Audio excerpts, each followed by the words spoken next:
ఏదో ఒక స్టేజ్‌లో అండి నేను గమనిస్తున్నాను. తను ఓన్‌గా ఫైనాన్సెస్ మేనేజ్ చేసుకునే రోజొస్తది. అవసరం వస్తది ఫస్ట్. అవసరమొస్తది. హ్మ్. ఏదో ఒకటి హ్మ్. మీరేదో ఒక స్టేజ్‌లో అది కొంతమందికి 30స్‌లో రావచ్చు, 40స్, 50స్, 60స్, 70స్‌లో అయినా ఆ స్టేజ్‌లో మీరుంటారు. హ్మ్. అంటే మీరే మీ ఓన్‌గా మీ ఫైనాన్సెస్‌ని మేనేజ్ చేసుకునే రోజొస్తది.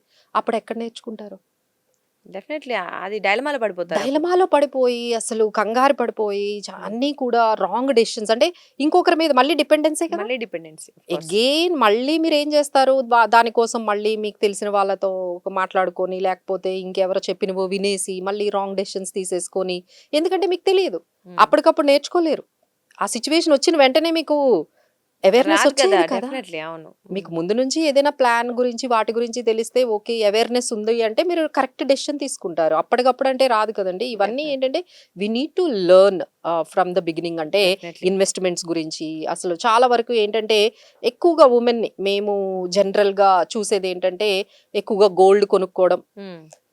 గోల్డ్ కొనుక్కోవడమే ఇన్వెస్ట్‌మెంట్ అనుకుంటారు. హ్మ్. మేము గోల్డ్ కొనేసుకుంటున్నాము. అదే ఇన్వెస్ట్‌మెంట్ అనుకుంటారు. సో, హ్మ్. That is not true. కొంతమంది వుమెన్ ఏంటంటే చిట్స్ వేస్తూ ఉంటారు. ఓకే. అవును. చిట్స్ వేస్తూ హ్మ్. ఉంటారు. లేకపోతే కిట్టీస్ జరుగుతూ ఉంటాయి. హ్మ్. హ్మ్. సో, అది ఎవ్రీ మంత్ 5,000 గాని, 10,000 గాని ఇన్వెస్ట్ చేస్తూ ఉంటారు. అదే ఇన్వెస్ట్‌మెంట్ అనుకుంటారు. హ్మ్. ఇక్కడితో ఆగిపోతున్నారు. అంటే హ్మ్. ఒక గోల్డ్ ప్లాన్ దగ్గర ఆగిపోతున్నారు. ఒక స్కీమ్ దగ్గర ఆగిపోతున్నారు. ఒక ఈ చిట్ దగ్గర ఆగిపోతున్నారు.